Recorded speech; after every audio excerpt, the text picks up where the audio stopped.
간밤에 새로 들어온 소식과 사람들의 관심을 끈 뉴스를 전해드리는 뉴스 열어보기 시간입니다. 먼저 중앙일보입니다. 어제 부활절을 맞아 미얀마 시민들이 만든 부활절 달걀 사진이 SNS에 올라왔습니다. 군부 쿠데타에 맞서는 저항운동의 상징인 세 손가락 경례와 함께 달걀에는 미얀마를 지켜주세요라는 문구가 씌어 있었는데요. 미얀마 인권단체인 정치범 지원 연합은 지난 2월 쿠데타 발생 이후 550명이 숨졌고 이 중 46명이 어린이라고 발표했습니다. 다음은 서울신문입니다. LG전자가 스마트폰 사업을 철수하는 쪽으로 가닥을 잡고 사업 정리 수순에 돌입할 것으로 보입니다.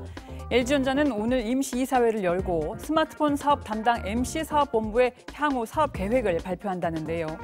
지난 1월 스마트폰 사업 매각을 포함해서 사업 조정 계획을 발표했던 LG전자는 이후 사업 부분 매각을 추진하는 데 했지만 결국 철수 쪽으로 가닥을 잡은 것으로 전해졌습니다. 스마트폰 사업 방향이 공식적으로 결정되면 3,700여 명의 MC사업본부 인원은 다른 계열사 등으로 재배치될 전망이라고 합니다. 다음은 경향신문입니다. 발표 당시 실효성 여부를 놓고 논란이 일었던 이사 공급 대책이 흥행 조짐을 보이고 있다고 합니다.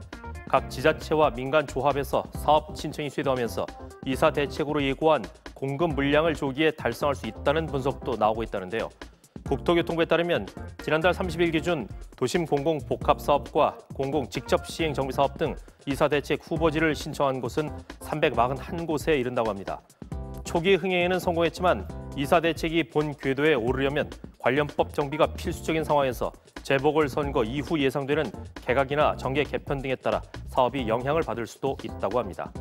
한국일보 살펴봅니다. 한중 외교장관 회담이 끝난 후 중국 외교부가 홈페이지에 회담 성과와 양국 외교장관의 발언을 소개하면서 한국 측은 중국의 춘마오 행동을 지지한다고 올렸습니다. 우리 외교부 발표나 정의용 장관 발언에서는 찾아볼 수 없는 부분인데요.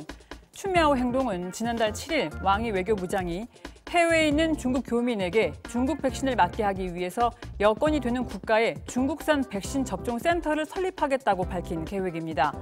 중국은 이미 80여 개국에 중국산 코로나19 백신을 수출하거나 지원하고 있는데 접종 센터까지 설치한다면 해외에 중국 백신의 전초 기지를 마련하는 셈입니다.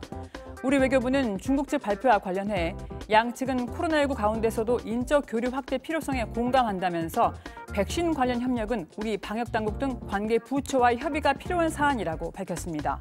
다음은 국민일보입니다. 지난 주말 숨은 벚꽃 명소나 공원으로 시민들이 몰리면서 일부 방역 수칙이 잘 지켜지지 않았다고 합니다.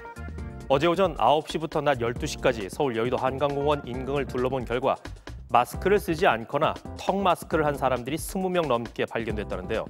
사회적 거리두기 지침에 따라서 식당, 주점 운영이 중단되는 오후 10시 이후에는 술을 마시거나 대화하려는 시민들이 야외로 몰리는 풍선 효과도 나타나고 있다고 합니다. 전문가들은 방역에 대한 경각심을 늦추지 말아야 한다면서 백신 접종으로 일상을 회복할 수 있다는 분위기가 섣불리 조성돼서는 안 된다고 강조했습니다. 끝으로 한겨레입니다. 기상청이 이번 달부터 꽃가루 농도 위험지수를 제공합니다. 꽃가루는 성인의 약 17%, 청소년의 약 37%가 앓는 알레르기 비염의 주요 원인 중 하나인데요. 꽃가루가 코로나19 같은 바이러스의 감염률을 높인다는 연구 결과도 나와서 특히 주의가 필요해졌습니다. 기상청은 꽃가루 농도에 따라서 낮음, 보통, 높음, 매우 높음 등 4단계로 나눠서 행동 요령을 표시하고 위험지수가 매우 높음이면 외출을 자제하고 실내에 머물 것을 권고한다고 합니다. 지금까지 뉴스 열어보기였습니다.